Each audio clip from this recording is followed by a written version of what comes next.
You're listening to A Smart Stack with Maria Lachapelle. This is episode 9 of Dear Mrs. Whitelady.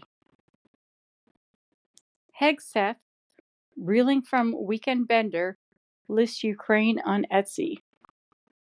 DOD Sex says, just following orders. Dear Mrs. Whitelady, how many of us haven't had a little bit too much of the go-go juice and bought or sold something maybe we should have given a bit more thought to?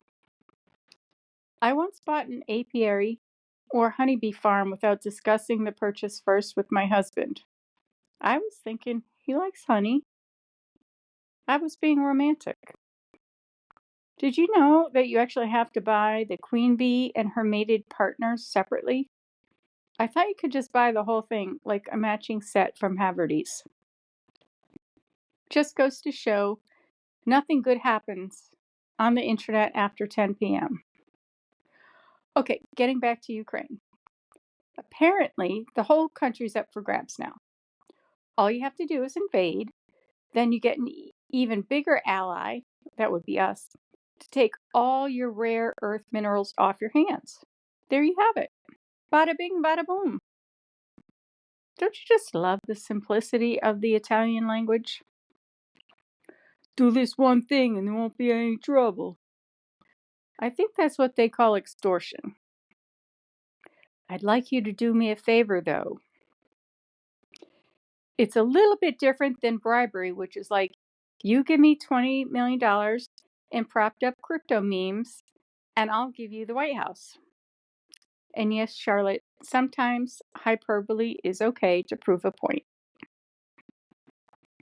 The land treaties we made with Native Americans and First Nations in the US and Canada were kind of extortionary. What say you nice folks saddle up and move on out? And we promise not to invade your homeland ever again. Oh, and here's some wool blankets tainted with malaria. Look at us, first to use biochemicals in war.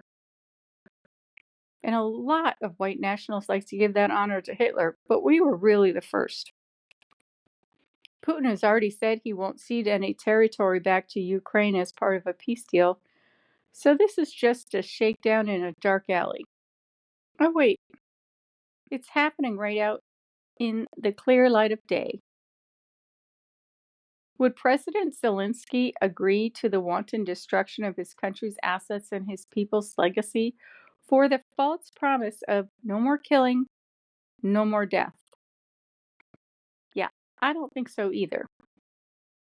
I'm trying to think of an analogous situation. Say your neighbor has moved your fence in, eclipsing your property by 20%. After the authorities and lawyers can't get to a resolution, you finally stand up for yourself and move the fence back at great expense, even putting in concrete ballasts. You add a few Rotties or German Shepherd dogs to the mix and you're back in business. But lo and behold, he's crawling over your fence whenever to steal from your tool shed and is taking your new Kia out for unauthorized joyrides.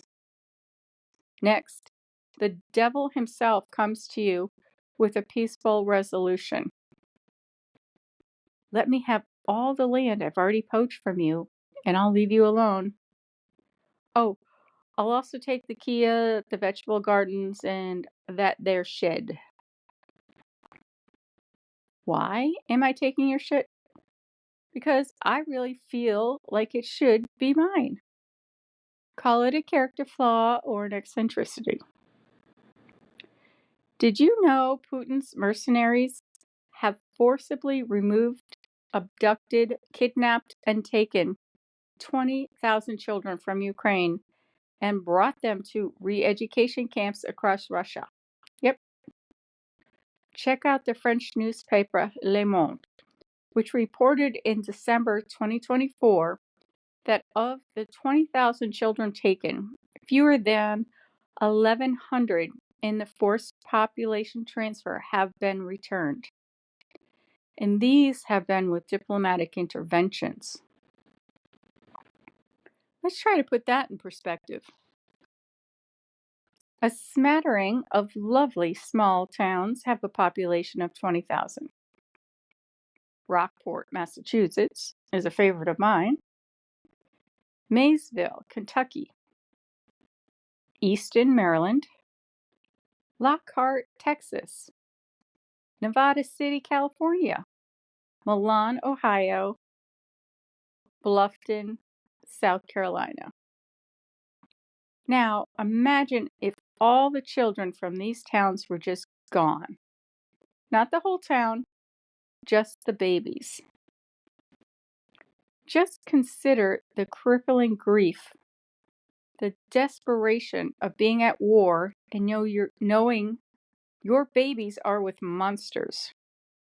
This is the stuff night terrors are made of. Over the past 3 years, these babies have faced isolation, Russian programming, and gaslighting about their parentage and heritage. And if they survive the war, they will never recover from this trauma. Would these children be reunited with their families as part of a negotiated peace deal? It's a lovely thought. And why aren't the legacy media asking this same question? But what do you suppose will happen to them? It's more likely the children would face extermination. Please forgive the term. That's what Putin calls it.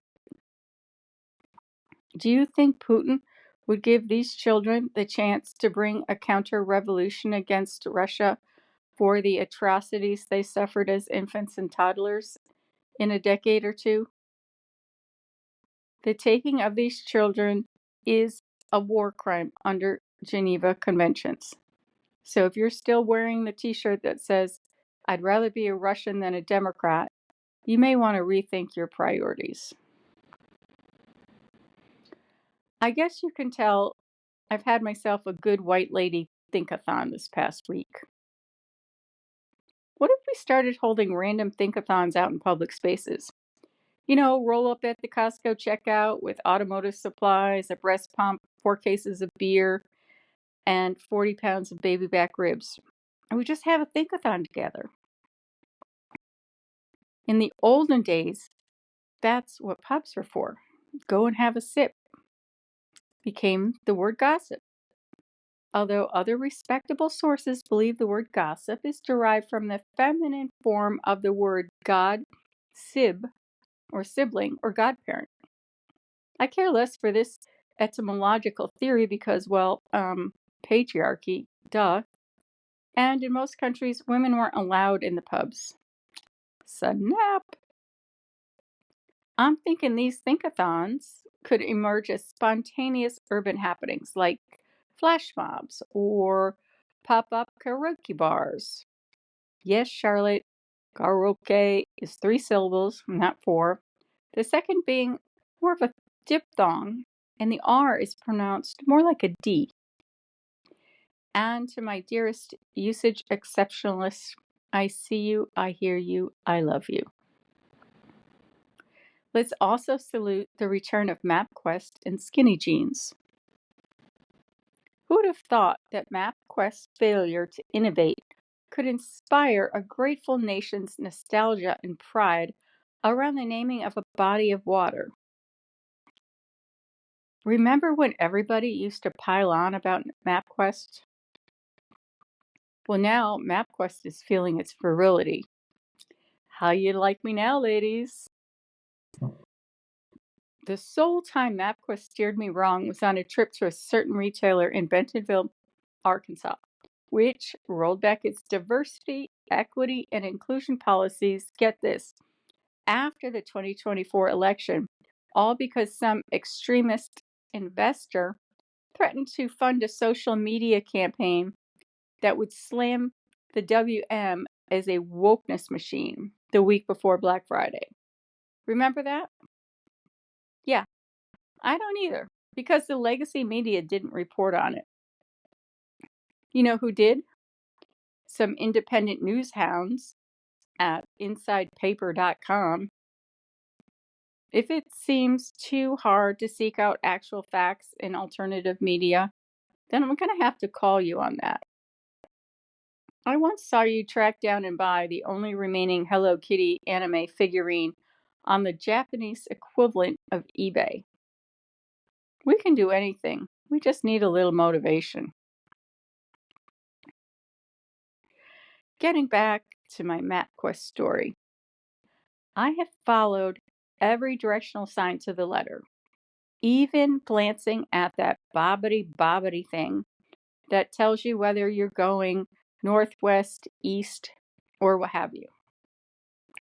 Did you know winds are named for the direction they originate from? So a westerly wind moves from west to east. This doesn't apply, of course, to onshore and offshore winds and sailing.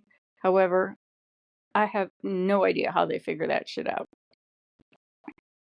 So I'm following the bobbity, a series of detailed handwritten instructions, and MapQuest. With all these resources, how could I go wrong? As I was in the final stretch to reach my destination, I'm directed from a dirt road to a grassy one. Imagine my luck. MapQuest has just found me a shortcut. I felt like Anthony Bourdain in season 1 of Parts Unknown. Yes, of course, he could be a bit of a jerk sometimes, but isn't that what's expected of great chefs? The announcement, "You have arrived at your destination," did not have a pleasing effect on my ears or inspire confidence. My final turn led me into a cow pasture.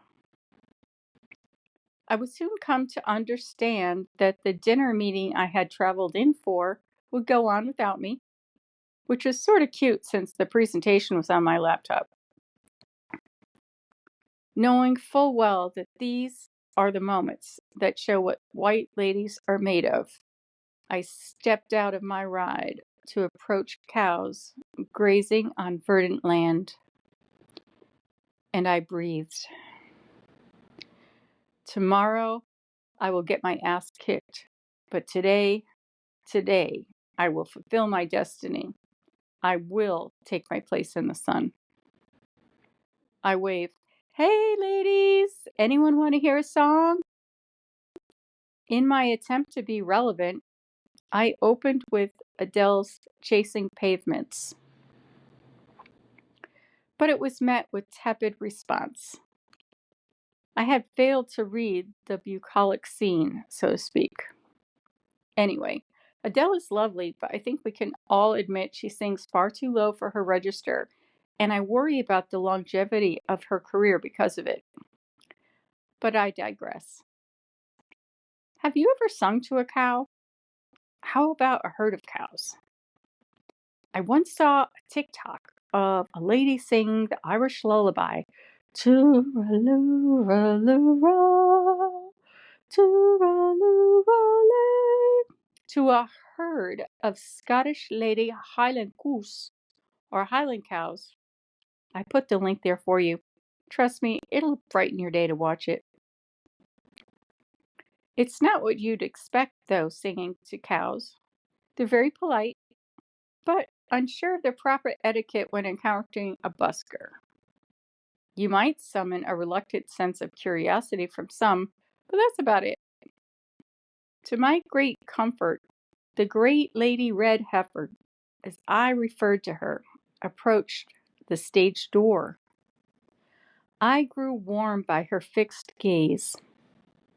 As I continued my redneck concert, she seemed down for the whole experience. Cows are awesome. I selected my final piece carefully. A cappella can be a tricky thing with cows. With the drama expected of this next work, I crouched and wept as I approached the da capo return to the top of O mio bambino caro, my dear little one, from Puccini's Gianni Schicchi. We had shared a moment, and she told me things. You're not the first person to end up in this field. Cows will remember an unexpected kindness and something or other about not buying the farm. Although unaccustomed to Italian opera sung at dusk, she bid me to return another evening, and as I found my way back to paved roads, I let out a holla to some kid goats in pajamas as I passed. I had to reckon with my own existential reality. Who am I in this moment? I wonder whether there was blueberry cobbler to be had nearby. Come on already. A southern cobbler, coffee, chef's kiss. Oh yeah, back to MapQuest. They should really standardize the spelling. Is it the bold, impetuous MapQuest with a capital M and capital Q? Or the more sober MapQuest that only initial caps the M? I've used both versions in my letter. I figured I could live with being right and wrong about half the time. And while we're on the subject of names and the uniquely American conceit of naming everything after ourselves, I wanted to give a shout out to the peeps at the Associated Press. The AP is independent. It is not owned by the rich white guy who owns the Washington Post and Amazon, or the rich white guy who owns Twitter and the president, or the rich white guy who owns the Wall Street Journal and Fox News. If you're filling out your bingo card at home, that's Jeff Bezos, Elon Musk, and Rupert Murdoch, respectively. The AP doesn't have advertisers. It makes bank by serving up a stream of well-sourced, thoughtfully crafted, thoughtfully crafted international reporting and selling their work to other global news outlets. I proudly stand with the AP on the Gulf of Mexico. I also stand with the Danes, who have a sense of humor and have renamed it the Gulf of Denmark. The AP Style Guide is not necessarily better than the Chicago Book of Style, but I hope in my lifetime I may see the Associated Press concede the proper spacing for the M dash has no spaces on either side. See what I did there? Sipping at NATO press briefing. Much has been said about PD being a DUI hire, but you didn't hear that from me. The world sees the U.S. Secretary of Defense, Pete Hegseth, humming into a cup of gin or vodka during the Q&A of a NATO press briefing in Brussels on Thursday, February 13th, 2025. His answers give pause to all present as he agrees that Putin should not have to concede anything in the negotiations with Ukraine. The negotiations that curiously do not include Ukraine, NATO leaders, or the EU. He promised to return us to a warrior ethos, whatever that means. He promised the negotiations would stop both the killing and the death. When on the world stage he suffered from dry mouth, he took to his sippy cup 6 times in fewer than 28 minutes. His first sip came about 3 seconds in. His second sip came when the AP asked what concessions Russia was prepared to make. I guess we could have prepared better and made a drinking game for those at home. I linked the coverage from the AP here. If you want to see the abridged version, a montage of each sip is here. He did show up on the weekend news programs, including Meet the Press and Fox News, sporting what I would call a Kentucky sunburn. You know, if you know, you know. And a dab, dab, dab too much of Daddy's Brill Cream. Dear Mrs. White Lady, is it as much a challenge for you as it is for me to watch a white male drunky poo war crimes apologist and accused SAer defy gravity and continually fall up? Einstein would find this most curious, as do I.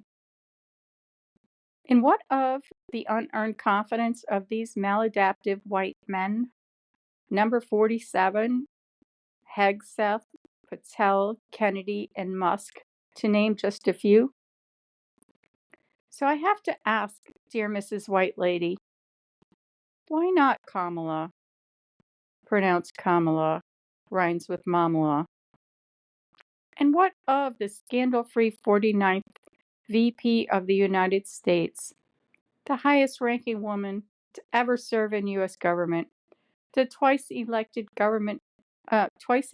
Attorney General, DA, U.S. Senator, wife, stepmom, sister, and auntie? Well, first let's head off any nonsense that women lack the temperament to be leaders. Poppycock. Let's look at the record. Case in point, Cleopatra, Egypt and Cyprus. Catherine the Great, called the Red Empress, ruled Russia. The queens Mary I, Mary II, Elizabeth I, Victoria I, and Elizabeth II. Margaret Thatcher, Prime Minister of England. Angela Merkel, Prime Minister of Germany. Mette Frederiksen, Prime Minister of Denmark. Katrin Jacob de Stier from Iceland. Sanna Marin, Prime Minister of Finland. And the breath of fresh air, who is President Claudia Steinbaum of Mexico. Second, let's dismiss that other BS that women lack the requisite physical strength to be leaders. Poppycock and double poppycock. First of all, not all men are specimens of physical health. And you know why that doesn't matter? Because it doesn't matter. FDR had polio and led from a wheelchair. Dwight D. Eisenhower had a learning disability. Abraham Lincoln lived with depression. James Madison had epilepsy. Jefferson had dyslexia and a speech impediment. JFK had a learning disability and chronic pain. Clinton had a hearing impairment and wore hearing aids. And Biden had a stutter. So, back to my question, dear Mrs. White Lady. Why not Kamala? You tell me. Talk soon. M. Postscript. Check out this recipe for Kentucky chocolate bourbon pecan pie. Brown butter, chocolate, pecans, and bourbon. Oh, yes, please. And maybe a coffee. The Confederacy itself would stand down and surrender for one more helping of this indulgence. PSS. The Google machine just informed me that Hegseth and the former VP candidate and U.S. Congressman Tim Walz are both from Minnesota. I don't get it. Painting Hereford Cattle, number 1, by Emma Scarvey. This content is not to be reproduced without permissions. You have been listening to episode 9 of Dear Mrs. White Lady on a Smart Stack with Maria Lachapelle.